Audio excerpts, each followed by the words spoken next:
Bismillahirrahmanirrahim. Welcome back to Fundamentals of Computer Systems for the last lecture of this semester. So you made it. It was a long journey, right? Long and tough journey. Online semester, बहुत से courses, सबकी assignments. Uh, we know it was hard. It was hard for you. It was hard for everyone, I think, around the world. जहाँ जहाँ इस वक्त कोशिश करके रोज़मर्रा की चीज़ें कंटिन्यू की जा रही हैं, obviously the fallbacks are not as efficient or effective as the original ways जिनसे ये चीज़ें हुआ करती थी. But yeah, congratulations, you all deserve that. माशाल्लाह आप लोग पहुंच गए यहाँ तक.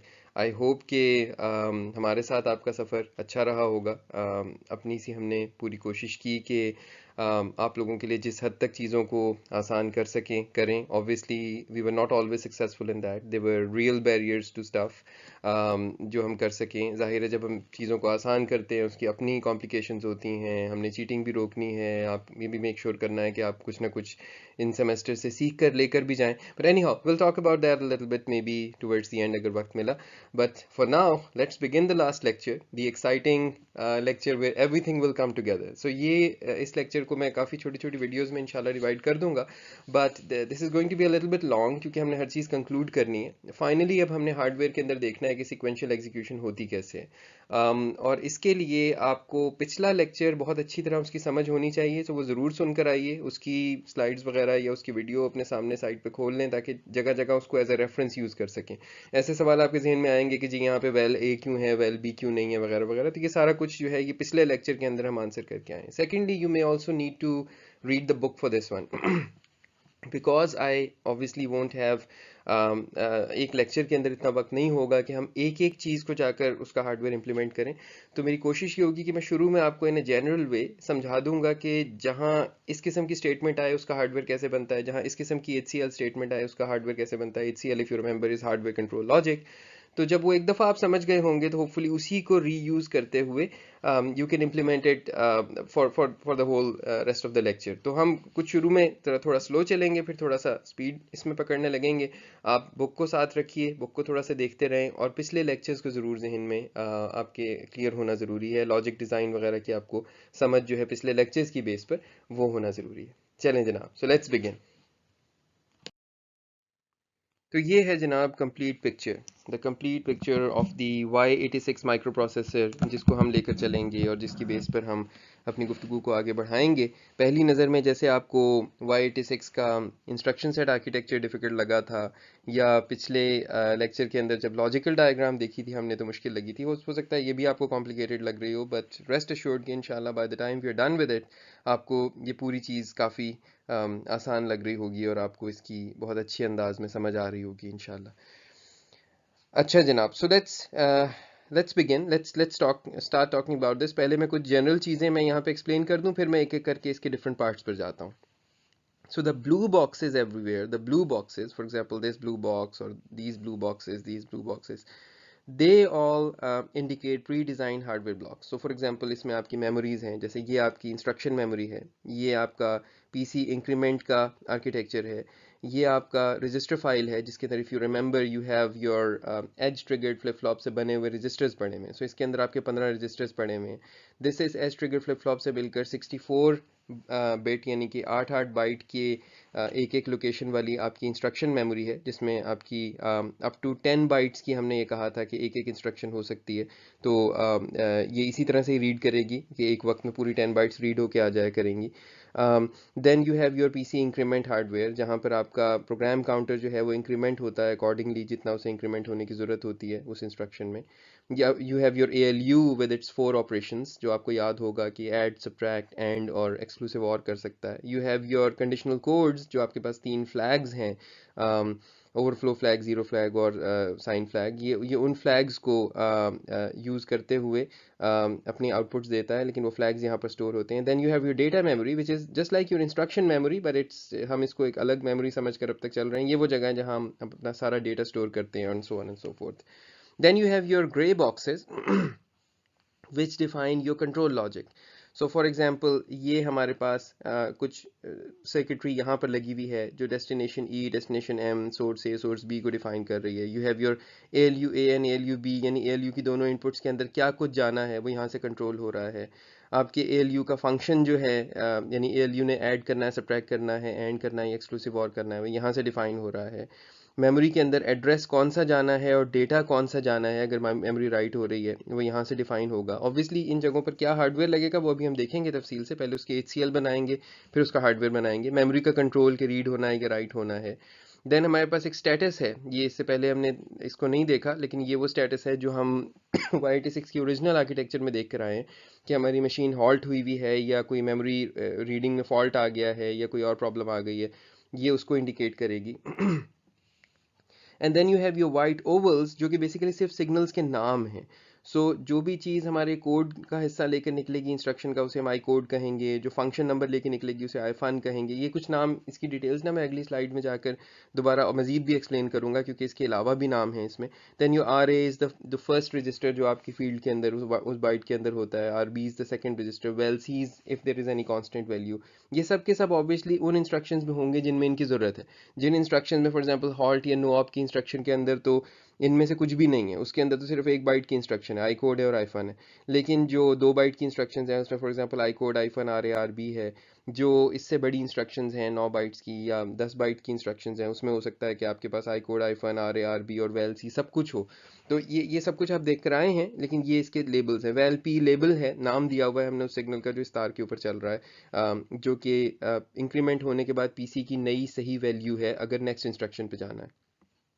All right, the thick lines here indicate 64-bit words. So जहाँ जहाँ आपको thick lines नज़र आ रही हैं ना, ये आपके words हैं, ठीक है। तो ये नहीं 64-bit मीनिंग 8 बाइट के पूरे पूरे words हैं जो ट्रैवल कर रहे हैं। Like your program counter is a word, like your val e is a word, like for example this address is a word, and so on and so forth. And then सो इसमें हम तफसील में इन सब चीज़ों की भी एक एक करके आएंगे। फिलहाल अभी let's keep it simple. Your val C is a word जो कि पूरा आपका 8 बाइट का कांस्टेंट वैल्यू हो सकती है। The thin lines for example this line और दिस लाइन, ये सारी की सारी जो थिन लाइंस हैं, फॉर एग्जांपल दिस वन और दिस वन और दिस वन और this one, these are all 4 या 8 बिट वैल्यूज, ठीक है। So 4 bit values for example जैसे आपका आई कोड है, ये 4 बिट वैल्यू होती है। आई फन है, ये 4 बिट वैल्यू होती है। यहाँ पे आपको नजर आ रहे हैं सारे 4 बिट का रजिस्टर का नंबर है। सो रजिस्टर नंबर्स आपको पता है 15 रजिस्टर्स हैं, 0 से लेकर ई तक इनकी वैल्यूज चलती हैं। फिर एफ इंडिकेट्स के no register is suppose to be used. And then the dotted lines are single bits. So ये डॉटेड लाइन या ये डॉटेड लाइन, जहाँ भी आपको डॉटेड लाइंस नजर आ रही हैं, ये बूलियंस हैं, ये सिंगल बिट्स हैं। अच्छा, ये तो हो गया कि हम इस डायग्राम को समझ कैसे सकते हैं। अब ज़रा थोड़ा सा इसको एनालाइज भी कर लेते हैं कि इस डायग्राम के अंदर हमें नज़र क्या कुछ आ रहा है और हमारी चीज़ें किस तरह से मैप हो रही हैं। आपको याद होगा कहानी शुरू होती है फैच से। सो प्रोग्राम काउंटर के अंदर एक वैल्यू है जो इस वक्त करंट इंस्ट्रक्शन की तरफ पॉइंट कर रही है। इसकी बेस के ऊपर इंस्ट्रक्शन बाहर निकलती है और इस इंस्ट्रक्शन को हम तोड़ के उसके हिस्से बना लेते हैं। उस इंस्ट्रक्शन का कोड होता है, ठीक है, जो कि हमारे पास हमें मालूम है 0 से लेकर B तक कोड्स हैं, ठीक है। सो you have your 13 instructions जो इसके अंदर आपके पास मौजूद हैं। sorry, not 13, 12 instructions। so 0 से लेकर B तक, B is 11, right?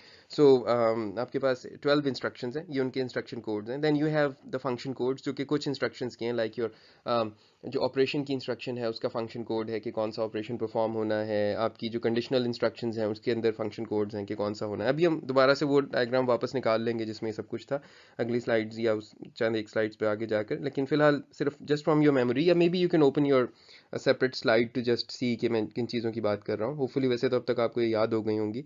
Then your RA and RB are 2 4-bit values जो कि आपके पास निकल आई हैं, दोनों रजिस्टर कौन से यूज़ हो रहे हैं। Then you val C is a 64-bit value जो कि ऑप्शनल यूज़ के अंदर मौजूद है या नहीं है। And then you have your इसी लेवल पे, इसी स्टेज पे फैच में ही आपको याद होगा कि हमने कहा था कि हम अपने PC को भी इंक्रीमेंट करके अपने पास रख लेते हैं। और इंक्रीमेंट कितना होता है depending on the I code, वो उतना इंक्रीमेंट होता है जितना इंक्रीमेंट होने की ज़रूरत है उसको। तो यानी वो 2 बाइट इंक्रीमेंट होना है या 1 बाइट इंक्रीमेंट होना है या 9 बाइट इंक्रीमेंट होना है या 10 बाइट इंक्रीमेंट होना है। सो वो वेल पी बन गई। ये आपका फैच का लेवल पूरा हो गया। अब ये जो फैच की आउटपुट्स जा रही हैं, आप ये देख रहे हैं कि डिकोड लेवल के ऊपर जाकर आपको याद होगा कि डिकोड के अंदर हम रजिस्टर फाइल रीड करते हैं। तो अब यहाँ इस लेवल के ऊपर आपकी register file R A are B की वैल्यूज़ की बेस के ऊपर आपकी रजिस्टर फाइल रीड होगी। यहाँ इन्होंने कनेक्शन शो नहीं किए हुए, जब हम इसकी तफसील में जाएंगे तो हम इसको देखेंगे। So your register file is red, और उस रजिस्टर फाइल से वैल ए और वैल बी, सो एक या दो रजिस्टर्स रीड होके निकलते हैं। आपको याद होगा कि रजिस्टर फाइल इकट्ठी दो वैल्यूज रीड कर सकती है। सो वैल ए वैल बी दो आपके पास निकल आई, और वो दो ने अब आगे जाना है ALU के अंदर या मेमोरी की तरफ। एंड देन आप इस रजिस्टर फाइल में राइट बैक स्टेज में आपको याद होगा कि राइट बैक स्टेज के अंदर इसमें कुछ चीज़ें राइट बैक भी हो सकती हैं, तो ये वापस आकर इसके अंदर राइट बैक होती हैं। जिस वक्त अगर मेमोरी से कोई चीज़ वापस आकर रजिस्टर में रखी जानी है, या फॉर एग्जांपल पुश और पॉप की इंस्ट्रक्शन में RSP की वैल्यू अपडेट होती है जो क्योंकि चेंज हो गई होती है। इसी तरह से कॉल और रेड की इंस्ट्रक्शन के अंदर RSP की वैल्यू जो है वो चेंज होती है। तो ये तमाम जितनी भी इंस्ट्रक्शंस हैं वो वापस आकर राइट होंगी। ई का मतलब हुआ करेगा ऐसी चीज़ जो कि ALU से आ रही है, यानी एग्जीक्यूट स्टेट की जो आउटपुट से जो चीज़ आती है ना, उसके आगे ई लिखा हुआ होता है, और M उस चीज़ के आगे लिखा हुआ होता है जो हमारी मेमोरी में से कोई चीज़ हमारे पास आ रही होती है। सो मेमोरी में से जब कोई चीज़ आती है ना, अगर आप इसको ट्रेस बैक करें तो ये यहाँ से आ रही है। मेमोरी की स्टेज से कोई चीज़ आ रही होती है तो उसको हम M कहते हैं, ठीक है। सो M या E स्टेज से आने वाली चीज़ें, और उनका भी यहाँ एड्रेस नहीं शो हुआ, इसलिए वो मैंने अभी थोड़ी देर पहले आपसे कहा था ना कि अभी डिस्कस करते हैं कि ये 64 बिट्स क्यों है। एड्रेस तो 64 बिट का नहीं होता ना रजिस्टर का, वो तो 4 बिट का होता है। तो ये वैल्यूज़ हैं कि मेमोरी में जो चीज़ राइट होनी है। फॉर एग्जाम्पल आपकी इंस्ट्रक्शन है जिसमें मेमोरी में से कुछ रीड होकर रजिस्टर में राइट होना है। सो मेमोरी टू रजिस्टर ऑपरेशन, उसमें मेमोरी की आउटपुट आएगी ये वाली और राइट होगी। अगर आपकी इंस्ट्रक्शन है जिसके अंदर फॉर एग्जांपल पुश या पॉप की इंस्ट्रक्शन है कि जिसके अंदर SP की वैल्यू चेंज हुई है, या फॉर एग्जांपल आपकी ऐड की एक ऑपरेशन इंस्ट्रक्शन है जो कि रजिस्टर टू रजिस्टर कर रही है, तो उसके केस में भी जो आउटपुट आएगी वो वापस आकर एग्जीक्यूट स्टेट से वापस आकर राइट होगी। इवन अगर आपको याद हो रजिस्टर टू रजिस्टर मूव जो है उसके अंदर भी हम ALU में से गुजार के आउटपुट के लाते हैं, दूसरी इनपुट को जीरो कर देते हैं, ठीक है। ये सब याद है? उस वक्त हमने कहा था कि आप जब हार्डवेयर देखेंगे तो आपको समझ में आएगा कि एक वैल्यू जीरो करके उसे पास थ्रू क्यों करवा रहे थे हम ALU में से। तो ये पिछले लेक्चर की होपफुली आपको बात याद होगी, ठीक है। और जब हम इस स्टेज से गुजर जाएंगे तो हमारे पास वैल ए वैल बी दो चीज़ें निकल आई होंगी, ठीक है। और अगर आपको मालूम हो कि इस लेवल के ऊपर जो चीज़ रीड होती है ना, वो सोर्स ए और सोर्स बी से होती है। सो हम जो इनपुट देते हैं ना रजिस्टर फाइल को रीड करने के लिए, वो सोर्स ए सोर्स बी देते हैं, ठीक है। और रजिस्टर फाइल में कभी कोई चीज़ राइट होती है तो डेस्टिनेशन ई और डेस्टिनेशन एम कहते हैं हम उसकी वैल्यूज़ को जिनको हम राइट कर रहे होते हैं। तो बाज़ दफ़ा दो चीज़ें इकट्ठी रीड हो रही होती हैं एंड सो ऑन। जब हम इस स्टेज पे जाकर इसको पढ़ेंगे, अब हम स्टेज बाय स्टेज आगे जाकर चलेंगे ना, तो फिर हम देखेंगे कि किस तरह से इसका हार्डवेयर बनता है। एग्जीक्यूट स्टेज के ऊपर आप देख रहे हैं कि यू हैव योर ALU, लेकिन ALU की दो इनपुट्स पे जाना क्या है, वो इन दो कंट्रोल ब्लॉक से आ रहा है। उसकी पहली इनपुट के अंदर या तो वैल C जाती है, या उसके अंदर दूसरा कंटेंडर है वैल A। इन दो में से कोई एक चीज़ जानी है आगे। सो यहाँ पर इन दोनों में से कोई एक चीज़ आ सकती है, ठीक है। तो यकीनन किसी किस्म का कोई मल्टीप्लेक्सर अंदर लगा हुआ होगा, वो भी हम पढ़ेंगे कैसा है। अच्छा, अब ये कहाँ कहाँ यूज़ होती हैं? फॉर एग्जांपल वैल सी उस वक्त यूज़ होगी जिस वक्त आप एड्रेस कैलकुलेशन कर रहे हैं। सो वैल सी प्लस जो आपका यानी ये कांस्टेंट होगा ना, प्लस एक रजिस्टर की वैल्यू आपके पास यहाँ दूसरे वाले के ऊपर आ जाएगी, तो ये हमारा नया एड्रेस बन जाएगा, इफेक्टिव एड्रेस कैलकुलेशन। सिमिलरली अगर आपने मिसाल के तौर पर एडिशन करनी है तो वैल ए और लेट्स से इधर से वैल बी आके ऐड हो गई, ठीक है। दूसरे ALU की इनपुट पे आप देख रहे हैं कि कोई कंटेंडर नहीं है, सिर्फ दो एक ही वैल्यू है, वही डायरेक्टली आगे जा रही है। ऐसा नहीं है कि एक से ज़्यादा वैल्यूज़ के बीच में से चॉइस होनी है। और ये ALU का फंक्शन जो है वो यहाँ से डिफाइन हो रहा है। ये ऑब्वियसली फंक्शन कोड के साथ किसी तरह से रिलेटेड होगा, ये हम देखेंगे इसको इंप्लीमेंट करके किस तरह इंप्लीमेंट होता है। ये इंप्लीमेंटेशंस बड़ी सादी सी हैं, ये आप देखेंगे इतनी मुश्किल नहीं है। फिर कंडीशन, फॉर एग्जांपल उस इंस्ट्रक्शन के अंदर जो कंडीशन डिफाइन हुई हुई है आईफन के थ्रू, वो कंडीशन फुलफिल हो रही है या नहीं हो रही। सो कंडीशन कोड्स को देखकर कंडीशन का फ्लैग सेट होगा कि ये एक बूलियन फ्लैग है, देख रहे हैं आप बूलियन। सो इट्स आइदर 1 और 0। तो ये उस कंडीशन के हिसाब से, for example jump if less की इंस्ट्रक्शन है, तो जो कंडीशन के अंदर वैल्यू सेट हुई हुई है ना, वो बूलियन 1 या 0 होगी। यानी फ्लैग्स की बेस के ऊपर इज लेस वाला फ्लैग सेट हुए हुए हैं या नहीं हुए हुए, वो यहाँ से ये वो फ्लैग्स पड़े हुए हैं, इनकी बेस के ऊपर यहाँ कोई हार्डवेयर है जो इस फ्लैग को सेट कर रहा है, या इसको ट्रू कर रहा है या फॉल्स कर रहा है, ठीक है। अच्छा इस स्टेज के आखिर में हमारे पास या तो कंडीशन आ जाती है बूलियन, या हमारे पास वैल ई आ जाती है जो हमारे पास आउटपुट की वैल्यू होती है, यानी एग्जीक्यूट स्टेज की आउटपुट इज योर वैल ई, ठीक है। ये चीज़ें अगली यानी मेमोरी स्टेज पे जाती हैं, विच इज़ ऑब्वियसली आपने देखा था एक ऑप्शनल स्टेज है जिसमें अगर मेमोरी रीड या राइटिंग शामिल है तो होगी ये यूज़, वरना नहीं होगी। अच्छा, अब यहाँ पर एड्रेस आना है, वो एड्रेस या वैल ई से आएगा, ठीक है। ये ऐसी इंस्ट्रक्शंस हैं जिसमें एड्रेस कैलकुलेशन हुई है, लाइक फॉर एग्जांपल आपने इफेक्टिव एड्रेस निकाला है रजिस्टर और जो ऑफसेट है उसको ऐड करके, या इसके अंदर जो और जो दूसरी चीज़ ऐसे केस में जाती है वो डेटा होता है। फॉर एग्जांपल वो डेटा जो भी राइट होने के लिए मेमोरी के अंदर आ रहा है इस इंस्ट्रक्शन में, वो डेटा अब आपके पास वैल ए से भी आ सकता है। वो डेटा के अंदर जो आप दूसरा कंटेंडर देख रहे हैं वो वैल पी देख रहे हैं, ठीक है। ये कब है? ये तब है जिस वक्त हमने प्रोग्राम काउंटर के ऊपर कोई नई कैलकुलेशन करनी है। जब प्रोग्राम काउंटर, जब आपने जिन इंस्ट्रक्शंस के अंदर देखा था कि प्रोग्राम काउंटर पे कोई कोई ना कोई नया ऑपरेशन हो रहा होता है, ये वो वाली इंस्ट्रक्शंस हैं। इनको जब हम उस पॉइंट पे पहुंचेंगे तो जाकर देखेंगे कि किस तरह से ये इंस्ट्रक्शंस काम कर रही हैं। एंड देन यू हैव, बल्कि नहीं, बजाय इसके कि मैं तेज़ी से आगे चलूं, ये ना हो कि आप में से कोई कंफ्यूज हो गया और प्रोग्राम काउंटर वाली बात से।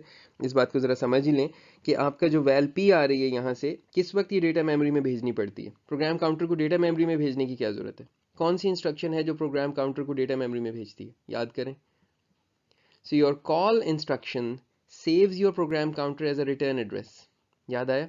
और similarly your rate instruction retrieves the program counter, उसको प्रोग्राम काउंटर की वैल्यू निकालनी होती है। खैर यहाँ पर जो चीज़ हो रही है कि आपने किस जगह पर वैल पी को जाकर स्टोर करना है as data in your data memory, ये आपकी कॉल की इंस्ट्रक्शन है जो कि रिटर्न एड्रेस को सेव करती है, जो अगली लाइन का एड्रेस होता है, और उसके बाद फिर प्रोग्राम काउंटर का नया वैल्यू कर देती है आगे जाकर। वो यहाँ पर इस स्टेज के ऊपर होगा। खैर उसकी बात अभी हम करते हैं, ठीक है। तो मैं चाह रहा हूँ कि किसी पॉइंट पे आप कंफ्यूज ना हो, that's why I keep returning to these old things. अच्छा, मेमोरी का कंट्रोल हम लिखेंगे कि मेमोरी रीड होनी है या राइट होनी है। अगर मेमोरी रीड हुई होगी तो फिर ये अगली स्टेज में हो सकता है वापस जाकर रजिस्टर फाइल में राइट हो, जिसकी बात मैंने अभी जब रजिस्टर फाइल की बात डिकोड की थी तो मैंने उस पर डिस्कस किया था। तो वो राइट बैक की जो आपकी स्टेज है ना, राइट बैक, वो कहीं यहाँ पर हो रही है। सो ये आपकी राइट बैक की स्टेज है, और ये ऑब्वियसली ऑप्शनल राइट बैक होता है। For example memory to register move में राइट बैक होता है। आप हमने जैसे कहा था कि हमारी पुश और पॉप की इंस्ट्रक्शन, कॉल और राइट की इंस्ट्रक्शन जिसके अंदर एसपी की वैल्यू चेंज होती है, उसके अंदर राइट बैक होता है, ठीक है। स्टेट जो है, स्टेटस जो है, ये हमारा सेट हो रहा होगा बेस्ड ऑन कि क्या हमारी मेमोरी रीड हो सकी है या कोई एरर आ गया है, किसी ऐसी मेमोरी एड्रेस तो नहीं दिया हुआ जो था ही नहीं, या हमारा जो है वो आई कोड सही था या नहीं था। ये भी तो हो सकता है कि आई कोड ही हमारा आउट ऑफ रेंज हो, हमारे बी तक आई कोड हैं, सी डी ई आ जाए तो जाहिर है एरर आ जाना चाहिए। ऐसे केसेस में हम देखेंगे कि हम इंस्ट्रक्शन को हॉल्ट कर दिया, सॉरी नो ऑप कर दिया करेंगे कि इंस्ट्रक्शन कोई फिर एग्जीक्यूट ना हो उस पॉइंट पर, अगर ऐसा कुछ हो गया तो यहाँ पर हमारी ये मेमोरी का एरर भी आ सकता है। तो कोई भी एरर आएगा उसकी बेस के ऊपर हमारा स्टेटस अपडेट होगा, ठीक है। And then finally at the end of the whole thing your program counter would be the new program counter based on कि जी अगली लाइन का एड्रेस है या कहीं जंप कर गए आप या कहीं कॉल कर गए किसी चीज़ को, उसकी बेस पे नया प्रोग्राम काउंटर सेट होगा and then will be all done. So आज का लेक्चर यूँ चलेगा कि will start with fetch and then will do decode, execute, memory, write back and program counter, and then will see the whole thing working really quickly and then will be done.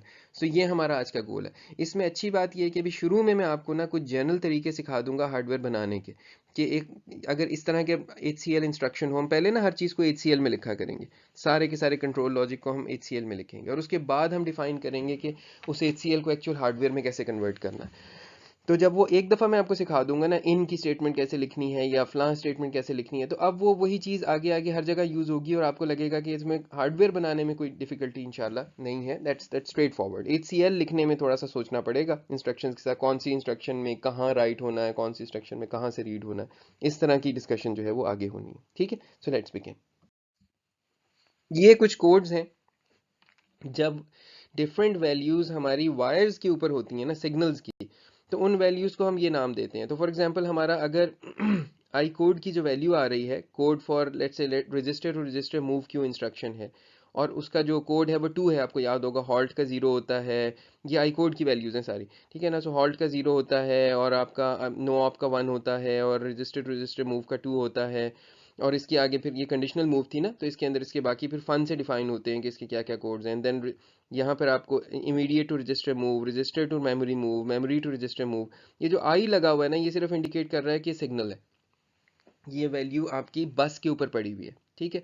सो बजाय इसको हम जब इसको comparison वगैरह करेंगे तो बजाय इसको आर आर मूव क्यू कहने की हम इसको I R R move Q कह रहे होंगे। आई का मतलब होगा कि ये इसका सिग्नल की हम बात कर रहे हैं जो कि ये हमारी वायर्स के ऊपर मौजूद है, हमारी बस के ऊपर मौजूद है। और similarly you see it for I O P L, I J X X, I call, I ret, I push Q, I pop Q. ठीक है। और फिर ये आगे कुछ और कोड्स हैं, जैसे जैसे वक्त आएगा तो मैं इनको डिफाइन करता रहूँगा। ये हमारे आगे स्टेटस के कोड्स हैं, status code for normal operation, status code for address exception, status code for illegal instruction exception, status code for halt. ये जिस वक्त हम स्टेटस को पढ़ेंगे उस वक्त देखेंगे। ठीक है। सिमिलरली ये हमारे पास कुछ और भी चीज़ें, यहाँ पे नो फंक्शन नज़र आ रहा है और कुछ और चीज़ें भी हैं, तो ये जिस वक्त आएगा हम इनको उस वक्त स्टडी करेंगे। L U add is your addition operation, R none is that there is no register which is being use. खत्म ही हो गया तो मैं सारे ही पूरे कर दूँ ना। And then RESP is the register ID for RSP register. ठीक है। तो ये हमारे जो तारों पे चीज़ पड़ी हुई होगी, जब हम कहेंगे तार पर ये आ रहा है वर्सेस ये आ रहा है, तो हम उसके साथ ये वाले नाम यूज़ करेंगे और इनको इस तरह से कैपिटल में लिखेंगे जैसे आपको नज़र आ रहा है। ठीक है। मैंने सिर्फ एक दफ़ा एक्सप्लेन कर दिया कि आगे आप कंफ्यूज ना हो कि जी RR मूव क्यू की जगह अब IRR मूव क्यू कहाँ से पैदा हो गया। वो IRR मूव क्यू बेसिकली उस कोड का नाम है। यानी 2 को जब लाइन्स के ऊपर, 4 वायर्स के ऊपर, 4 पैरेलल वायर्स के ऊपर जिस वक्त मेरे पास 0010 आ रहा होगा इन एज एन आई कोड, तो मैं इसको, अब हमें मालूम है कि ये कोड है R R move Q instruction का, तो हम कहेंगे कि जी इस वक्त पड़ा हुआ है वायर के ऊपर IRR मूव क्यू। ठीक है। ये this as simple as that. नहीं जनाब, अब एक काम करते हैं, वो जो मैंने आपसे कहा था ना, मैं एक दफ़ा आपको हार्डवेयर बनाना सिखा दूंगा और एक से ज़्यादा तरीक़ों से सिखा दूंगा, और फिर थ्रू आउट द लेक्चर जहाँ जहाँ उस किस्म का हार्डवेयर आएगा ना, वो आप खुद ही समझ जाएंगे कि अभी हार्डवेयर किस तरह से बनना है। तो अब ये मैंने एक एक्चुअल स्टेटमेंट ली है जो हमने आगे जाकर पढ़नी है, लेकिन मैं इस स्टेटमेंट को यहाँ पे ये नहीं देख रहा कि ये क्या कर रही है, नीट रजिस्टर आईडीज़ क्या चीज़ है, ये सब कुछ क्या है, ये इंपॉर्टेंट नहीं है। इंपॉर्टेंट ये है इस स्टेटमेंट में कि हम कई जगह ऐसा देखेंगे कि हमारे पास ना इस किस्म की बूलियन आउटपुट होगी और इन की स्टेटमेंट होगी। सो ये HCL स्टेटमेंट को पहले समझ लेते हैं कि क्या कह रही है। ये HCL स्टेटमेंट ये कह रही है कि अगर आई कोड की वैल्यू IRR मूव क्यू हो, मीनिंग IRR मूव क्यू यहाँ से देख लें, ये IRR मूव क्यू है। ठीक है। सी मूव जिस वक्त 0 के आपके वैल्यू के साथ आता है तो ये RR मूव क्यू बन जाता है। ये बाय द वे बड़ा करके अगर आपने अपने पास कहीं खोलना है तो खोल के साथ रख लें। ठीक है। तो इसका मतलब होता है कि ये वैल्यू जो यहाँ पड़ी हुई है ये है 2। सो जी, यानी मैं इसको अब डेसिमल में लिख देता हूँ, मैं कहाँ हर चीज़ को अब बाइनरी में लिखूँ। तो 2 ये है। ठीक है। IOPQ इसका मतलब है 6, आपको याद होगा IOP जो है वो OPQ है ना, ये तो IOPQ बन गया 6। या पुश क्यू, पुश की वैल्यू क्या होती है यहाँ से देख लें A। या पॉप क्यू, पॉप की वैल्यू क्या होती है B। या IR instruction to immediate to register move क्या होती है 3। रजिस्टर टू मेमोरी मूव क्या होती है 4। और मेमोरी टू रजिस्टर मूव क्या होती है 5। यानी अगर आई कोड के अंदर, यानी उस वायर्स के ऊपर जिसमें आई कोड पड़ा हुआ है, उसमें 2 6 A B 3 4 या 5 में से कोई वैल्यू पड़ी हुई है, तो आपने इस बूलियन आउटपुट को 1 कर देना, अदरवाइज बाय डिफॉल्ट वो 0 हो जाएगी। ठीक है। तो यानी ये इसका हार्डवेयर कैसे बनेगा। अब आपको होपफुली प्रॉब्लम समझ में आ गई। मैं ये कह रहा हूँ कि if I code is equal to 2 और 6 और A और B और 3 और 4 और 5, देन नीड रजिस्टर IDs, ये जो है output, is equal to 1, otherwise it's equal to 0। इसका हार्डवेयर बनाना है। अब ये हार्डवेयर कैसे बनेगा, ज़रा आप खुद से सोचकर मुझे बताइए ये हार्डवेयर कैसे बनेगा। और ये थ्रू आउट हमें पूरे लेक्चर में आज ये काम रहेगा। कभी ये चीज़ खुद ही एक पूरा फंक्शन होगी और कभी हमें इसकी मदद से आगे कुछ और काम करने होंगे, क्योंकि देखें ना, हमें वो ये तो बार बार करना है ना आगे जाकर कि कौन सी इंस्ट्रक्शन है उसके हिसाब से हमें कोई ऑपरेशन करने हैं, तो ये वहाँ यूज़ हो रहा है। अच्छा जनाब, इसको करने के मैं आपको 2 तरीके सिखा देता हूँ। पहला तरीका ऑब्वियस सा है, दूसरा तरीका इतना ऑब्वियस नहीं है लेकिन एलिगेंट बहुत है। मैं थ्रू आउट द लेक्चर जहाँ कहीं आपको दिखाऊंगा ना हार्डवेयर, वो दूसरे तरीके से दिखाऊंगा, लेकिन जो पहला तरीका है ना वो बहुत ऑब्वियस है, तो वो आपको आना चाहिए कि कभी भी ज़रूरत पड़े तो आप उसको खुद कर सकें। देखिए, अगर हम इसको इम्प्लीमेंट करने के लिए वो इक्वालिटी सर्किट यूज़ करें, आपको याद है इक्वालिटी सर्किट। इक्वालिटी सर्किट की 2 इनपुट्स होती हैं। एक होती है जिस चीज़ को आप चेक कर रहे हैं, फॉर एग्जांपल आई कोड, और दूसरी होती है जिस चीज़ से कंपेयर कर रहे हैं। फॉर एग्जांपल मैं यहाँ पर रख दूँ जी 2, ये 4 वायर्स हैं जो मैंने यहाँ पे इंडिकेट की हुई हैं जो इसकी इनपुट में जा रही हैं। ये 4 वायर्स के ऊपर ये वैल्यू 2। अच्छा, अब ये भी मैं आपको समझा दूं कि 4 वायर, मैं अभी इसे खोल के दिखाता हूँ कि ये होता कैसे, बट खैर any how the equality circuit will give a Boolean output, it's a single wire, ठीक है। और ये जो बूलियन, मैंने यहाँ पे बूलियन इंडिकेट करने के लिए ना इस पे ये क्रॉस नहीं लगाया, जहाँ पर मैं क्रॉस लगा रहा हूँ that means there are multiple wires. अच्छा, अब बूलियन आउटपुट यहाँ पर 1 होगी if I code equals to 2 और 0 होगी if I code is not equal to 2, ठीक है। ये आपने इससे पहले पढ़ा हुआ है, इसकी आपको इम्प्लीमेंटेशन भी आती है। That's the first way of doing that. अच्छा, फर्ज करें मैंने देखना है ये पूरे का पूरा circuit G, I R R move Q, I O P Q, I O P Q, I push Q, I pop Q, तो फिर आप क्या करेंगे, एक और लगाएंगे कंपैरेटर, इसमें भी आई कोड जा रहा है और इसमें जो दूसरी इनपुट जा रही है वो जा रही है 6, और फिर एक और कंपैरेटर, उसमें भी जा रहा है, और उसमें जो दूसरी इनपुट जा रही है वो है, इसमें आई कोड जा रहा है, और दूसरी इनपुट जो जा रही है वो है ए। और ये जो सब के सब है ना, ये आखिर में ये एक और गेट के अंदर चले जाएंगे, ये एक और गेट के अंदर चले जाएंगे, जितने भी यहाँ पर लगे हुए सबकी इनपुट्स आकर एक और गेट में, कितने इनपुट का और गेट लगेगा, 1 1 2 3 4 5 6 7, 7 इनपुट का और गेट लगेगा, ठीक है। तो ये 7 इनपुट और गेट के अंदर ये सब इनपुट जाएंगी, इनमें से कोई एक भी 1 हो गई तो ये आउटपुट 1 हो जाएगी। इट विल से कि जी अगर if I code in values में से किसी से भी कंपेयर हो गया है तो इसकी आउटपुट 1 हो गई। That's the first hardware for this. अच्छा, अब यहाँ पर मैं एक स्टेप और आगे लेता हूँ, आपको ना ये वाली चीज़ एक दफ़ा खोल के भी दिखा देता हूँ ताकि आपको याद आ जाए। अच्छा, मैं चेक करना चाह रहा हूँ आई कोड इक्वल्स और बाय द वे मुझे यहाँ डबल इक्वली लगा देना चाहिए था, इक्वल्स 2 लेट से मैंने चेक करना है, वे 2 इज 0 0 1 0, राइट। तो अब मैं क्या करूँगा, मैं ऐसा करूँगा कि मेरे पास for the comparison I will use an exclusive nor gate. याद है एक्सक्लूसिव नॉर गेट क्या करता था, एक्सक्लूसिव नॉर गेट 1 देता है जब उसकी दोनों इनपुट सेम होती हैं, और 0 देता है जब उसकी दोनों इनपुट्स डिफरेंट होती हैं। याद आ गया। और एक्सक्लूसिव और जो है वो सेम पर 0 देता है और डिफरेंट पर 1 देता है, जब उसको उल्टा कर देते हैं तो एक्सक्लूसिव नॉर बन जाता है, ये हमने पहले किया था। अब जी यहाँ पर मैं लगा देता हूँ आई code let's say 3, I code 2, I code 1, I code 0, ठीक है। और उसके बाद यहाँ पर 0 0 1 0, ये जो 0 0 1 लगाए ना, 0 का मतलब है ग्राउंड से जोड़ दिया इसको, और 1 का मतलब है इसको वीसीसी से जोड़ दिया। अच्छा जी, अब इन सब को जाहिर है मैचिंग तब होगी जब ये सब के सब ट्रू होंगे, तो क्या करूं आगे, एंड गेट लगा दें। So now if let me change the colour,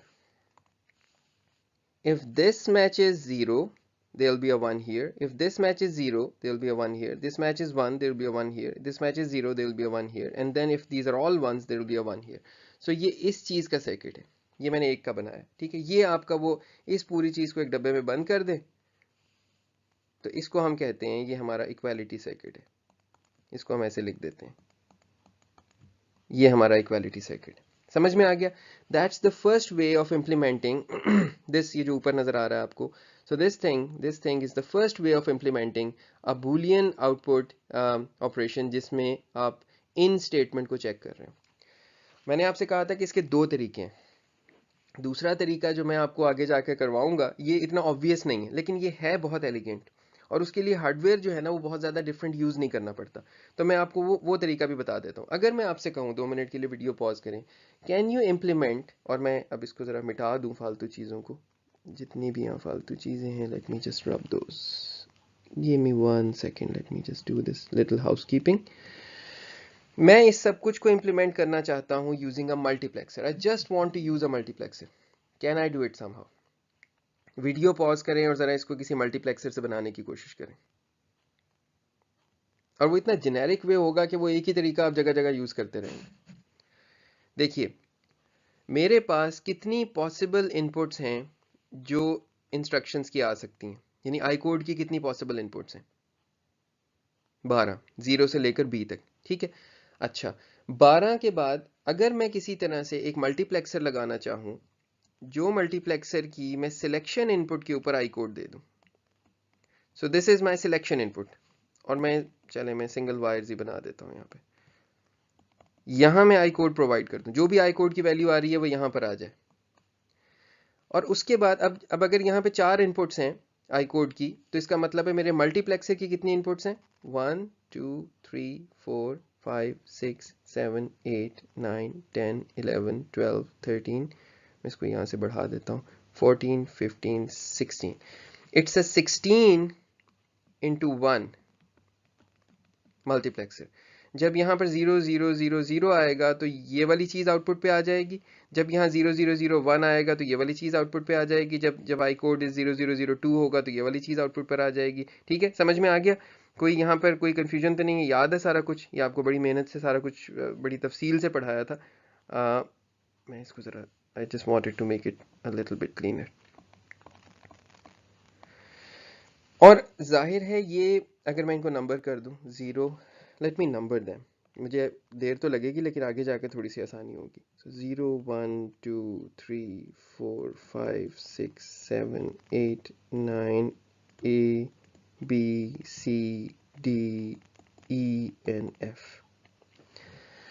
अच्छा जी, अब मेरे पास एक बहुत जेनेरिक सा तरीका आ गया कि मैं इस मल्टीप्लेक्सर के इनपुट्स पे तो कुछ भी लगा सकता हूँ ना, और मैं सिर्फ चेक ये करना चाह रहा हूँ कि अगर आई कोड इनमें से किसी वैल्यूज़ में से है तो मेरी आउटपुट 1 होनी चाहिए, और अगर इनमें इन वैल्यूज़ में नहीं है तो आउटपुट 0 होनी चाहिए। Can I use this multiplexer somehow? Obviously, what I can do is I can just choose these values 2 6 A B 3 4 and 5, और इन पॉइंट्स के ऊपर जाकर मैं 1 लगा दूं, यानी VCC लगा दूं। सो क्या क्या है? 2 के ऊपर मैंने 1 लगा दिया, 6 के ऊपर मैंने 1 लगा दिया, ए बी, सो ए इनमें से कौन सा है?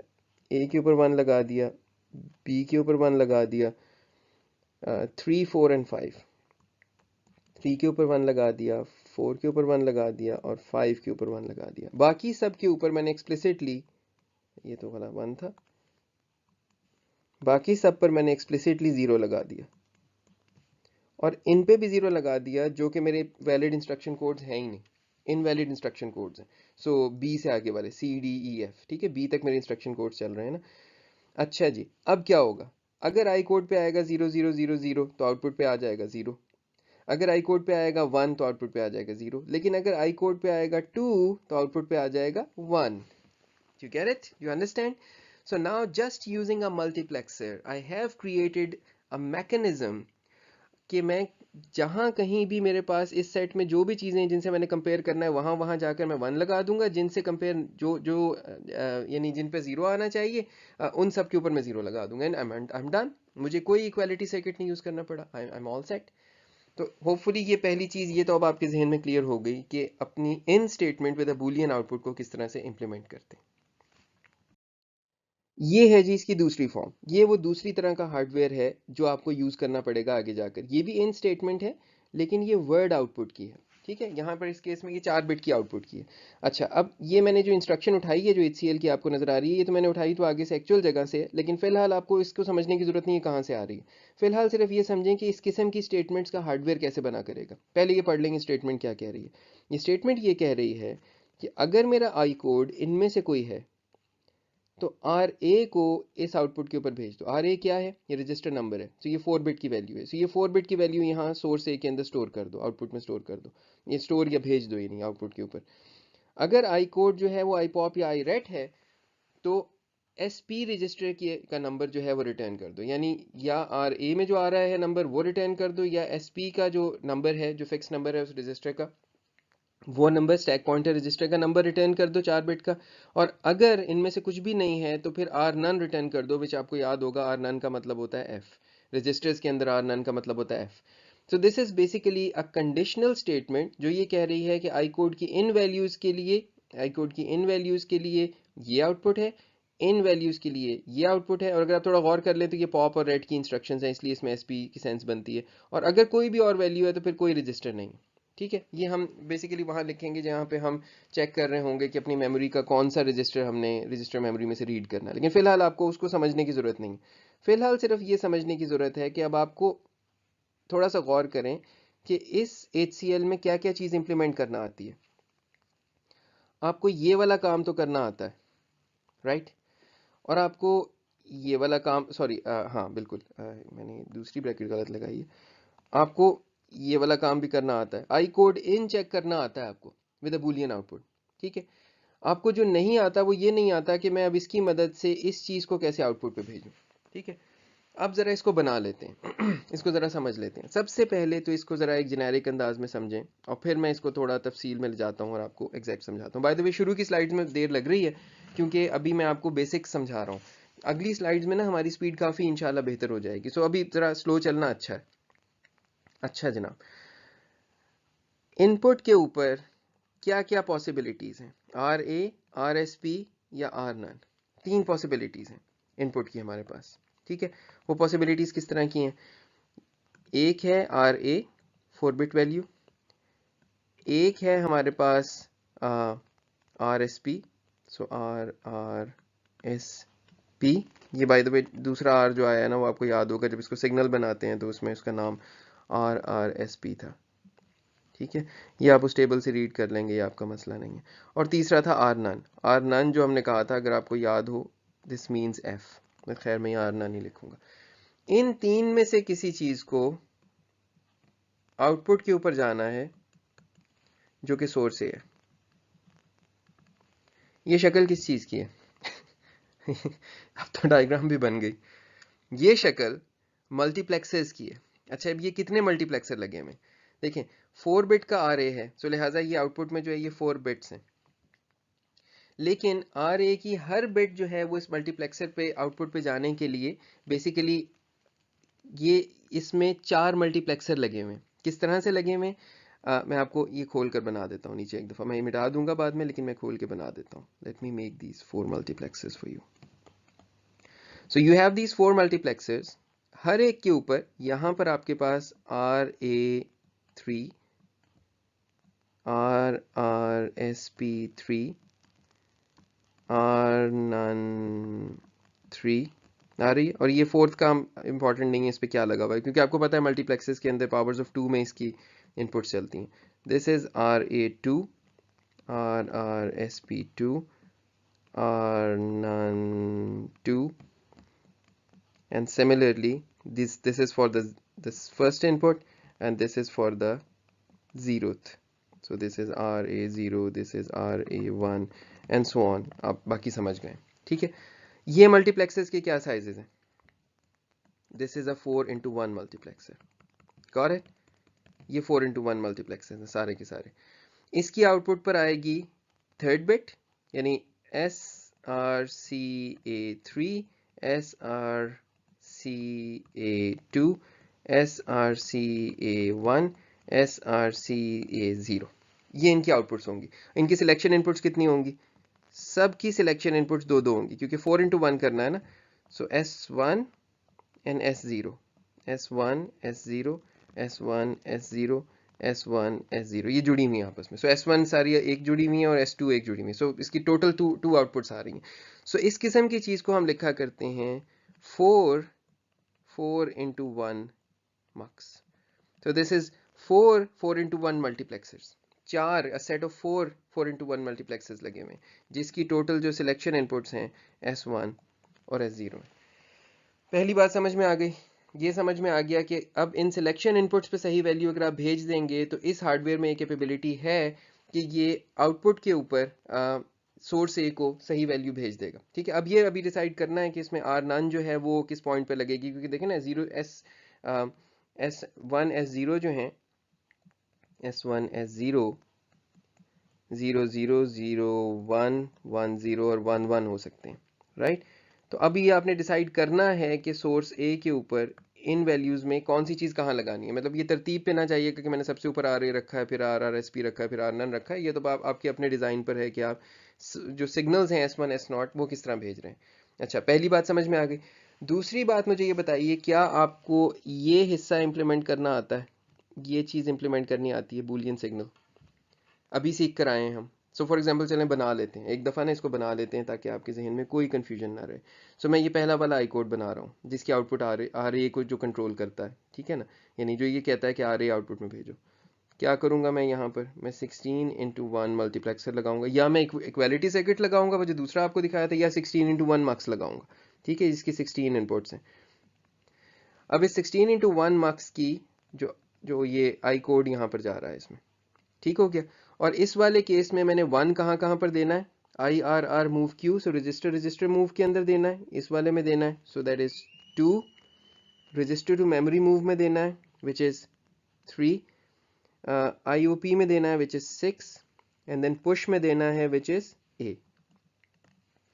सो यहाँ पर ये जो 2 है इस पर 1 देना है, 3 पर 1 देना है, और सिमिलरली आगे जाकर 6 पर 1 देना है, 4 5 6 पर 1 देना है, सॉरी 1 देना है इस पर, एंड देन वो जो इसके आगे जाकर जहाँ पर भी पुश है ए जो है इसके ऊपर भी मैंने 1 देना है, और बाकी सब के ऊपर मैंने 0 लगा दिए।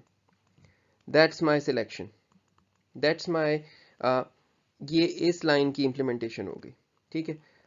अब एक और कर लेते हैं। सो दिस इज, इसको मैं क्या कहूँ ताकि आपको लेबलिंग में कर सकूँ, let me call this by a name, let me call this W X and Y। सो ये मेरा W इम्प्लीमेंट हो गया। अब X को इम्प्लीमेंट कर दें, ये भी 16:1 मार्क्स होगा, राइट। अब इसकी इनपुट के ऊपर आई पॉप और आई रेट है, सो आई पॉप कहाँ पर है ये, और आई रेट कहाँ पर है ये, ठीक है। सो 9 और B, सो 9 और B के ऊपर आपने 1 लगा दिए, बाकी सब के ऊपर इसमें जीरोज हैं, बाकी सब जीरोज हैं, ठीक है। ये मेरी एक्स की इंप्लीमेंटेशन होगी। यहाँ आपके जहन में ये आ रहा होगा कि इतना हार्डवेयर वेस्ट कर रहे हैं इसके अंदर, या दैट्स फाइन, ये बिल्कुल आप सही सोच रहे हैं, हार्डवेयर इस वाले तरीके में वेस्ट हो रहा है, मैं सिर्फ इसको जेनेरिक तरीके के तौर पर प्रेजेंट कर रहा हूँ। जब ये एक्चुअल हार्डवेयर बनता है ना, तो तब तो हम एक एक गेट का ख्याल करते हैं, एक एक ट्रांजिस्टर का ख्याल करते हैं कि कितने मिनिमम लगे, लेकिन अभी हम उस पॉइंट पे इस क्लास में नहीं पहुंचे हैं कि हम अब वो एफिशिएंटली मोस्ट मिनिमाइज्ड रजिस्टर्स पे जाना शुरू हो जाएं, तो लिहाजा you don't need to worry about that right now, ठीक है। अच्छा जी, WX और Y की क्या इम्प्लीमेंटेशन है, उसकी ये है कि अगर इनमें से कुछ भी ना आ रहा हो, अगर ये दोनों चीज़ें नहीं हैं, तो then the output should be Y, ठीक है। अब मुझे ये बताइए कि क्या मैं इन आउटपुट्स को यूज़ करके किसी तरह से इस मल्टीप्लेक्सर की इनपुट में लगाकर अपना मसला सॉल्व कर सकता हूँ, S1 S0 के साथ मैं कुछ कर सकता हूँ। चलें अब इससे थोड़ा सा प्ले करते हैं और ये देखते हैं कि हमारा मसला सॉल्व होता है कि, तो मैं यहीं पर S1 S0 लिखूंगा और यहीं पर इसको सॉल्व करने की कोशिश करूंगा, ठीक है। अगर आपने फर्ज करें यहाँ पर ना इन जगहों पर इसकी जगह इक्वालिटी का हार्डवेयर भी लगाया होता, यानी equal to R R move Q equal to R M move Q IOP या पुश कर रहे होते, तब भी आंसर के अंदर आपके पास जो है वो एक बेटी आनी थी, तो एक बूलियन इधर आना था, एक बूलियन इधर आना था, तो लिहाजा फर्क ना पड़ता। मैंने मल्टीप्लेक्सर लगाए, आप नहीं लगाना चाहते, इक्वालिटी लगाना चाहते हैं, वो भी ठीक है। अब जरा मुझे बताइए क्या करें। अगर हम ऐसा करें कि जब यहां और यहां 0 आ रहा हो, तो आउटपुट के ऊपर मैं आर नन भेजना चाह रहा हूं, तो मैं ऐसा करता हूं कि मैं इस मल्टीप्लेक्सर में आर नन को लगा देता हूं 0th पोजीशन पर, और यहां पर लगा देता हूं मैं लेट्स से S1, और यहाँ लगा देता हूँ S0। अभी आप देखेंगे कि कोई फर्क नहीं पड़ता कि मैं किस तरह अरेंज कर रहा हूँ, मैं किसी भी तरह अरेंज करूँ मैं ठीक कर सकता हूँ इसको, और ये यही वो बात है जो आपके जहनों में क्लियर होने की जरूरत है। फर्ज करें मैंने इस आउटपुट को लगा दिया है S1 पे, W की आउटपुट को, यानी इसकी आउटपुट को S1 पे लगा दिया, इसकी आउटपुट को मैंने S0 पे लगा दिया, ठीक है। अब जरा देखते हैं कि करना क्या है। अच्छा जी, S1 S0 के ऊपर ये दोनों लग गई हैं। अब अगर यहाँ पर 0 0 आएगा, तो मैंने कहा कि जी आर नन को इस तरह से अटैच कर दें, इस मल्टीप्लेक्सर में 0th पोजीशन पे अटैच कर दें कि आउटपुट के ऊपर जो है वो सोर्स ए के ऊपर आर नन चला जाए। अच्छा, अब जब यहाँ पे 0 1 आएगा, वो कब होगा? 0 1 उस वक्त आएगा जिस वक्त मेरी वैल्यू जो है वो आई कोड की x है, ठीक है, यानी जब मैं यहाँ पर हूँ। तो 0 1 पर मुझे क्या अटैच करने की जरूरत है? मुझे अटैच करने की जरूरत है RRSP, तो इसको मैं लगा दूं, ये मेरी 0th पोजीशन पे लग गया, ये मेरी लाइन 1 पर लग गया, और 0 1 के ऊपर मैंने कहा कि जी मेरा RRSP आ जाएगा, ठीक हो गया, बिल्कुल ठीक है। 1 0 के ऊपर क्या होगा? ये कब होगा? जिस वक्त हमारी W वाली वैल्यू यानी ये वाली वैल्यू फुलफिल हो रही है और X वाली वैल्यू फुलफिल नहीं हो रही है, ठीक है। तो मैं यहाँ पर लगा देता हूँ RA को, so this is my second input, this is my RA, R में से small लिखना चाहिए, let's follow the conventions, and क्या ये कभी 1 1 हो सकते हैं? क्या कभी हो सकता है कि आई कोड इधर भी हो और इधर भी हो? तब हो सकता है जब दोनों में आप कोई चीज़ शेयर कर रहे हो, यानी आपने हार्डवेयर बनाया ही ठीक नहीं है, आपने लेट से पुश क्यू यहाँ भी लिख दिया और पुश क्यू यहाँ भी लिख दिया, वो अब आपकी गलती है। लेकिन अगर वो गलती नहीं हुई है तो 1 1 is not possible, so we will say कि ये डोंट केयर। अदरवाइज वैसे हम करते ये हैं कि क्योंकि ये रजिस्टर्स है ना, तो हम उस पर भी आर नान लगा देंगे। अगर ऐसी गलती हो गई हो तो आर नान उसके ऊपर चला जाए। तो ये जो इसकी फोर्थ मल्टीप्लेक्सर की जो इनपुट है ना, यानी इनपुट नंबर 3, उसके ऊपर भी हम आर नान लगा देंगे, जस्ट टू मेक श्योर कि अगर कभी कोई ऐसी मिस्टेक हो जाए कि यहाँ 1 1 आ जाए तो आउटपुट के ऊपर आर नान जाए, कोई रजिस्टर खराब ना हो, ये नो रजिस्टर के ऊपर चला जाए, and way done. So I hope कि इस डिस्कशन के बाद अब आपको ये समझ में आ गया है कि इस किस्म की स्टेटमेंट्स जहाँ पर हमने सिलेक्टिवली कोई एक इनपुट को आउटपुट पे भेजना है वो कैसे इंप्लीमेंट होती हैं। अब जब ये सब कुछ आप समझ चुके हैं तो now we are ready to basically move on and sync our teeth in the first stage which is the fetch stage. Fetch logic. अब आपको हर चीज़ आती है, अब बस सिर्फ फेच को समझना है। फेच को समझ लीजिए। देखिए जी, आपके पास इनपुट में आ रहा है प्रोग्राम काउंटर की वैल्यू।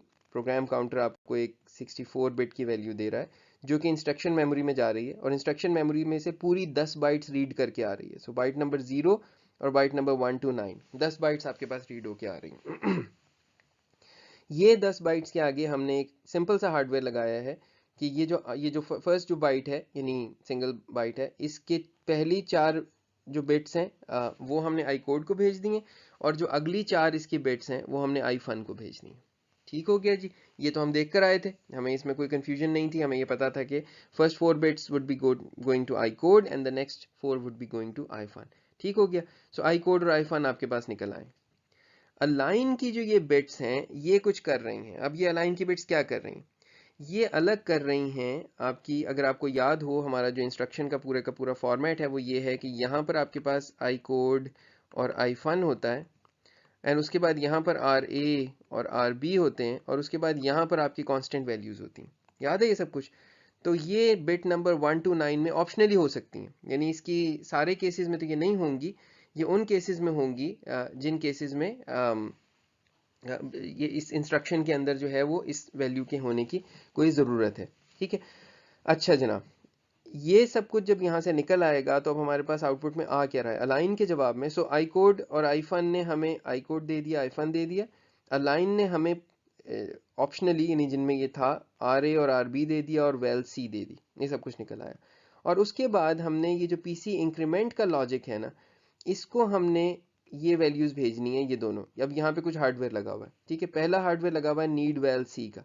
ये कह रहा है ये हार्डवेयर, ये सिर्फ उस सूरत में एक बूलियन आउटपुट देगा जब वेल सी की जरूरत है। और ये किस बेस पे देगा? आई कोड ये बताएगा कि वेल सी की जरूरत थी या नहीं थी, यानी क्या ये ऐसी इंस्ट्रक्शन थी जिसमें कोई कांस्टेंट था या नहीं थी। And then need register IDs ये बताएगा बूलियन के तौर पर कि क्या हमें रजिस्टर आईडीज की जरूरत थी इंस्ट्रक्शन में या नहीं थी, यानी इसका कोई रजिस्टर से ताल्लुक था इस इंस्ट्रक्शन का या नहीं था। लाइक फॉर एग्जांपल हॉल्ट या नो ऑप के अंदर आपकी कोई रजिस्टर आईडीज की जरूरत नहीं। ठीक है। सो ये जो आपका ये हार्डवेयर है ये डिसाइड करेगा इनफैक्ट इस जगह को भी, अलाइनमेंट के ऊपर भी ये बताएगा कि हमें ये वाली चीज़ों की ज़रूरत थी जो यहाँ पर हैं या नहीं है। एंड देन इनकी बेस के ऊपर पीसी का इंक्रीमेंट तय होगा कि पीसी में कितनी वैल्यू ऐड होनी है। अगर लेट्स से इंस्ट्रक्शन 1 बाइट की थी, जो कि अब पता लग गया यहाँ से और यहाँ से पता लग गया। अगर इंस्ट्रक्शन 1 बाइट की थी तो पीसी में 1 ऐड होना है। अगर इंस्ट्रक्शन लेट्स से 2 बाइट की थी तो पीसी में 2 ऐड होना है। अगर इंस्ट्रक्शन 10 बाइट्स की थी तो पीसी में 10 ऐड होना है, जिसके नतीजे में वैल पी बन जानी है। ठीक है। तो ये हमारा फैच का लॉजिक है। इसको अगर आप कंपेयर करना चाहें इस इंस्ट्रक्शंस के सेट के साथ तो आप इसको भी देख सकते हैं कि किन किन इंस्ट्रक्शंस के अंदर, फॉर एग्जांपल इस इंस्ट्रक्शन में, इस इंस्ट्रक्शन में, इस इंस्ट्रक्शन में, इसमें और इसमें हमारी वेल सी की ज़रूरत है। Well C is required. ठीक है। ये जो पहला वाला हार्डवेयर आपने ऊपर बनाया है ना, नीड वेल सी वाला, तो ये पहले वाले हार्डवेयर की ज़रूरत जो है वो इन इंस्ट्रक्शंस में है, ये नीड वेल सी। तो वो इसमें चाहिए, इसमें चाहिए, इसमें चाहिए, इसमें चाहिए और इसमें चाहिए। अब ये कैसे आप करेंगे? नाउ यू नो दैट वो इन वाला लॉजिक इंप्लीमेंट करना अब आपको आता है कि आप इन के लॉजिक से ये बूलियन इंप्लीमेंट कर देंगे कि अगर इंस्ट्रक्शन कोड इनमें से कोई है तो दैट मीन्स कि ये वाला जो बूलियन वैल्यू है ये ट्रू होनी चाहिए। अच्छा, नीड रजिस्टर आईडीज, किस किस को रजिस्टर आईडी चाहिए होते हैं? ये अब मैं कलर चेंज कर लेता हूँ। लेट्स से यहाँ चाहिए, यहाँ चाहिए, यहाँ चाहिए, यहाँ चाहिए, यहाँ चाहिए। ठीक है। उसके बाद यहाँ चाहिए और यहाँ चाहिए। तो इंस्ट्रक्शन अगर इनमें से कोई इंस्ट्रक्शन है तो नीड रजिस्टर आईडीज को ट्रू कर दो, ठीक है। ये भी अब आपको इम्प्लीमेंट करना आता है, ठीक है। तो नाउ नाउ यू सी कि एक दफ़ा जब आपको बेसिक चीज़ें समझ आ गई हैं ना, तो होपफुली अब ये चीज़ समझना इतना मुश्किल नहीं है। अच्छा, एक यहाँ पे बात और हो रही है कि इंस्ट्रक्शन वैलिड की बात हो रही है। अगर इंस्ट्रक्शन वैलिड ही नहीं है, मीनिंग उसका कोड लेट से बी से भी बड़ा है, सी डी ई एफ कुछ है, तो इसका मतलब वो इंस्ट्रक्शन कोड वैलिड नहीं है। दैट मीन्स आप क्या करेंगे, सिग्नल इनवैलिड एड्रेस और नो ऑप जनरेट कर देंगे। ये भी हम आगे जाकर देखते हैं कि किसके नतीजे में क्या कुछ होता है। तो ये हमारा फैच के लॉजिक का बुनियादी कॉन्सेप्ट हो गया। अब हम इस लॉजिक के कंट्रोल को देखते हैं। जब ये कंट्रोल जो अभी हम डिस्कस करके आए, इंस्ट्रक्शन वैलिड सिर्फ देख रहा है कि इज दिस इंस्ट्रक्शन वैलिड और नॉट, यानी is I code in 0 to be. I code I fun जो यहाँ पर आ रहे हैं, ये जनरेट नो ऑप करेंगे अगर इनवैलिड एड्रेस आ रहा है। सो इनवैलिड एड्रेस किस वक्त होगा, अगर आपने मेमोरी का कोई ऐसा एड्रेस पीसी की मदद से एक्सेस करने की कोशिश की जो उस मेमोरी में था ही नहीं। लेट्स से वो आपकी 4 GB की मेमोरी थी और आपने उस 4 GB से आगे की कोई मेमोरी एड्रेस करने की कोशिश की है, तो आपको मेमोरी का एड्रेस का एरर आ जाएगा, आई मैम एरर आ जाएगा, और वो एरर की बेस के ऊपर आप नो ऑप जनरेट कर देंगे कि जी ये गलत एड्रेस से ये जो भी चीज़ रीड हो रही है, जो भी जंक आया है हमारे यहाँ पर इस पूरी इंस्ट्रक्शन के तौर पर, वो गलत है। नीड रजिस्टर आईडीज, ये अभी हम देख कर आए हैं कहाँ कहाँ इसकी जरूरत पड़ती है, और नीड वेल सी इसकी कहाँ कहाँ जरूरत पड़ती है, ये अभी हम इसको देख कर आए हैं, ठीक है। अच्छा जनाब, अब हम ऐसा करते हैं कि अब हम इस फैच के कंट्रोल को थोड़ा सा समझने की कोशिश करते हैं हार्डवेयर कंट्रोल लैंग्वेज में, और फिर उसके बाद अब यहाँ से आगे की कहानी तो आपको आती ही है ना, तो ये मैं आपसे अब पूछता जाऊंगा कि इसकी इंप्लीमेंटेशन क्या होगी। सो आई कोड की इंप्लीमेंटेशन क्या है, ये हार्डवेयर क्या है। ये हार्डवेयर ये कह रहा है कि icode would be equal to, जो भी मेमोरी में से रीड हुआ हुआ आई कोड है, आई मैम आई कोड वो है जो वैल्यू यहाँ पड़ी हुई है, ठीक है। It's going to be memory से रीड हुआ हुआ आई कोड, अगर आई मैम एरर नहीं आया, और अगर आई मैम एरर आ गया है तो it's going to be no op. So यहाँ पर आप जीरो कर देंगे। सो आई कोड को जीरो कर देंगे, यानी नो ऑप कर देंगे अगर मेमोरी एरर आया। अगर एरर नहीं आया तो जो भी चीज़ रीड हुई है इनपुट से, यानी ये वाली चीज़ जो है, ये आई कोड के अंदर आप आगे पास कर देंगे, ठीक है। इसका हार्डवेयर कैसे बनेगा, सोचें जरा। दो चीजें हैं जो आउटपुट में जानी है, दोनों का साइज कितना है, 4 4 बिट। सो 4 बिट की चीज आगे जानी है। सो ये एक 4 बिट की चीज है और ये एक 4 बिट की चीज है, दो 4 बिट की चीजें, और आउटपुट के अंदर आपने आई कोड का सिग्नल है, ये भी 4 बिट का है।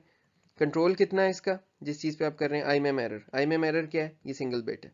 सो this is a single bit I ma'am error. तो मैंने हार्डवेयर ही बना दिया पूरा। सो दिस इज 4 into 1 mux, जिसकी सॉरी नॉट फोर, ये आपको बताने की जरूरत है। This is 4 2 into 1 mux, 2 into 1 mux, ठीक है। दो दो ऑप्शन है ना आपके पास, आई नॉप है, नो ऑप है, या आई मैम एरर है। सो आपके पास ये दो इनपुट्स हैं ना यहाँ पर, खाली 4 थोड़ी है। सो 4 लगे हुए होंगे क्योंकि 4 बिट्स हैं, और हर मक्स जो है वो 2 into 1 मक्स होगा, ठीक है। इसको एक दफ़ा बेशक आप बना कर भी देख लें। अब पिछली स्लाइड के बाद से होपफुली आपको ये चीज़ें इतनी मुश्किल नहीं लगनी चाहिए। अगर मैं आपसे कहूँ पूरा बना दें, तो आप बनाएंगे कि जी बिट नंबर 0 के लिए, बिट नंबर 1 के लिए, बिट नंबर 2, बिट नंबर 3, और हर बिट के ऊपर जो है वो let's say I knob 0 versus कि आई ma'am icode 0, and then 1 2 3 सब वो हो जाएगा, ठीक है। तो मैं इसलिए बार बार अभी शुरू है ना, तो इसलिए खोल खोल के बता रहा हूँ कि अगर कोई आप में से अभी फंसा हुआ है, किसी का जहन नहीं यहाँ तक हमारे साथ पहुँचे हैं, तो वो कंफ्यूज ना हो, ठीक है। Let me rub this and let me actually show you a better diagram of this. ये है जी हमारा इसका कंट्रोल, ये इसका हार्डवेयर बन गया आई कोड का। अच्छा जी, अब आई फन का बनाना है, बिल्कुल वही वाली चीज़ है। आई फन ये कह रहा है कि अगर आई मेमोरी एरर आया है तो एफ नन कर दो, मीनिंग के कोई फंक्शन नहीं है, विच मीन्स के यहाँ पर 0 चला जाएगा। और अगर एरर नहीं आया तो जो भी आई फन आ रहा है वो आगे कर दो, बिल्कुल वही हार्डवेयर जो ऊपर लगा हुआ है वो आई फन के लिए बन जाएगा। So this is your I ma'am I fun and F none. अगर आपके पास जो है, और वो हम लगा इस तरह से रहे कि आई मैम एरर की वैल्यू जिस वक्त 1 होगी तो ये 1 पे लगा हुआ है और ये 0 पर लगा हुआ है, ठीक है। इसी तरह से जो है वो आपका ये 1 पर लगा हुआ है और ये 0 पर लगा हुआ है, ठीक है। सो आई मैम, मैंने उल्टा बोल दिया, यस मैंने उल्टा बोल दिया, आई अपोलोजाइज फॉर द बोथ। मैंने ये उल्टा बोल दिया। आई मैम एरर जिस वक्त 1 होगा तो दैट मीन्स एरर आया है, तो ये 1 पर लगेगा एरर वाली चीज़ें, और नो एरर वाली चीज़ें 0 पर लगेंगी, ठीक है, IMM एरर को देखना है ना, जब ये 0 है इसका मतलब है कोई एरर नहीं है, इसका मतलब है ये वाली चीज़ आउटपुट पे जानी चाहिए। जब ये 0 है कोई एरर नहीं है, इसका मतलब है ये वाली चीज़ आउटपुट पे जानी चाहिए। एंड जब ये 1 है दैट मीन्स एरर है और ये आउटपुट पे जाना चाहिए। जब ये 1 है तो एरर है, ये आउटपुट पे जाना चाहिए। ठीक है, होपफुली मेरा वो जो स्लाइड्स था यहाँ पर मिस्टेक थी वो आपको बहुत ज़्यादा दूर से जाके कंफ्यूज उसने नहीं कर दिया होगा। आप कहीं आसपास ही होंगे और वापस आ गए होंगे। ठीक है जनाब, ये फैच कंट्रोल बन गया हमारा HCL के अंदर, उसका आपने हार्डवेयर भी देख लिया। अच्छा जी, अब ये वो वक्त आ गया जब हम अपने सब्र का मीठा फल खाएंगे। सो अभी हमने जो चंद स्लाइड्स पहले ये सीखा था कि हम इन स्टेटमेंट्स को इम्प्लीमेंट कैसे करते हैं, अब हम उसको देखेंगे। अच्छा जी, आपके हार्डवेयर के अंदर अभी आप देख रहे हैं नीड रजिस्टर आईडीज जो हम कह रहे थे, और अभी हम कह रहे थे कि जिस जिस इंस्ट्रक्शन को रजिस्टर आईडी की ज़रूरत है उस केस में नीड रजिस्टर आईडीज 1 हो जाना चाहिए, अदरवाइज 0 हो जाना चाहिए। ठीक है, तो नीड रजिस्टर आईडीज आपकी आउटपुट है। अब हम देख लेते हैं किस किस इंस्ट्रक्शन को ज़रूरत है। इसको ज़रूरत है, इसको ज़रूरत है, इसको है, इसको है, इसको है, इसको है और इसको है। ठीक है, ये जो एरोज भी बने हुए हैं भी ये शो कर रहे हैं। ठीक है, so now I need a mechanism जो कि ट्रू हो जाए जब आई कोड इनमें से किसी जगह है और फॉल्स हो जाए जब आई कोड इनमें नहीं। ठीक है, अब आप इसके माहिर हैं, अब आपको होपफुली इसकी जरूरत नहीं। ठीक है, इससे अगली भी मैं आपको भी दिखा देता हूँ वैसे इसका हार्डवेयर। चलें, ये लीजिए, ये इसका हार्डवेयर हो गया। सो सिर्फ इन जगहों के ऊपर मैंने जाकर, होपफुली मैंने लिखे सही जगह है, बस ये देख लेते हैं। सो 2 के ऊपर 2 3 4 5 6, सो 2 3 4 5 6। ठीक है, और उसके बाद ए और बी, 7 8 9 ए और बी। ठीक है, और उसके बाद अगले सब 0 हैं। तो ये नीड रजिस्टर आईडीज का आपका हार्डवेयर बन गया। अगले में आप क्या कह रहे हैं जी, instruction valid. Instruction valid I code in, अगर इनमें से किसी जगह पर है, यानी कि वैलिड इंस्ट्रक्शन का मतलब ये है कि आई कोड की वैल्यू 0 से लेकर b तक है। अगर 0 से लेकर b तक है तो इसकी वैल्यू आउटपुट 1 होनी चाहिए। अगर अगर इसकी 0 से लेकर b के बीच में नहीं है तो इसकी आउटपुट 0 हो जानी चाहिए। तो इंस्ट्रक्शन वैलिड नहीं है, इसकी आउटपुट 0 हो जानी चाहिए। कैसे बनेगा ये तो बहुत ही आसान है, राइट। 0 से लेकर b तक आपके मार्क्स की इनपुट्स के ऊपर 1 लग जाएगा और इससे आगे की सब वैल्यूज पे मार्क्स की इनपुट पे 0 लग जाएगा। सो होपफुली आप सब लोग इसके अब तक माहिर हैं। ये सब के सब मैंने 0 से लेकर b तक जो है ना, 0 से लेकर b तक 1 लगा दिए और उससे आगे मैंने जो है वो ये जीरोस लगा दिए। ठीक है जी, अब समझ में आया मैं क्यों कह रहा था, एक दफ़ा समझ लें, आगे जाकर फिर मसला ही कुछ नहीं रहेगा। Excuse me. अच्छा जनाब, अब है जी नीड वैल सी, ये भी उतना ही आसान है। नीड वैल सी, कौन कौन सी इंस्ट्रक्शन को वैल सी की ज़रूरत है? इसको, इसको, इसको, इसको और इसको। इसका हार्डवेयर कैसे बनेगा? बिल्कुल उसी तरह बनेगा। मार्क्स लगाएंगे जिसमें पोजीशन नंबर 3 4 5 7 और 8 के ऊपर 1 लगा देंगे, बाकी सब में 0 लगा देंगे। देख लें जिंदगी कितनी आसान हो गई है। सुनाओ ना, भी एक एक हार्डवेयर से मैं आपको कुछ 6 हार्डवेयर तो बता ही नहीं रहा ना, एक ही चीज़ है, बस उसी चीज़ को अब लगाते चले जाना है। और एंड ऑल्सो अप्रिसिएट, अब इन पॉइंट्स पे मैं चाहता हूँ कि आप लोग मेरे साथ ना खाली बस ये ना समझा करें कि जी इसको ऐसे लगाना है। अप्रिसिएट कि एक हार्डवेयर से you can accomplish so much. अगर मैं यहाँ इक्वालिटी सर्किट भी लगा रहा होता तो इक्वालिटी सर्किट ये सारे के सारे काम कर रहा था, कोई नया काम करने की ज़रूरत नहीं थी। जब आप आगे जाकर कभी और हार्डवेयर पढ़ेंगे ना तो यहाँ पर इससे बेहतर सर्किट्स तो जो आपके जहन में आ रहा होगा कि यार कहीं खाली एक चीज़ चेक करनी होती है, पूरा मक्स ज़ाया कर देते हैं। तो हम इसके लिए ना एक और हार्डवेयर होता है जिसको एनकोडर्स कहते हैं या डिकोडर्स कहते हैं, बहुत सादा सा हार्डवेयर होता है। अगर वो खाली हम एक और चीज़ आपको पढ़ा के, ज़ाहिर है बुक उस तरह लेकर नहीं चल रही, अगर हम करते तो उससे हम इसको एफिशिएंटली इंप्लीमेंट करना भी देख लेते। बट खैर एनी हाउ यहीं तक काफ़ी है। वो फिर वही बात है, जितना हार्डवेयर आपको अभी इस लेवल पे सिखाया जाएगा, because the course was doing so many things, तो अगर हम ऑप्टिमाइजेशन ऑफ हार्डवेयर पे भी चले जाते ना तो आप ज़्यादा कंफ्यूज हो जाते। तो let's keep it simple, but let's appreciate the elegance while we are here.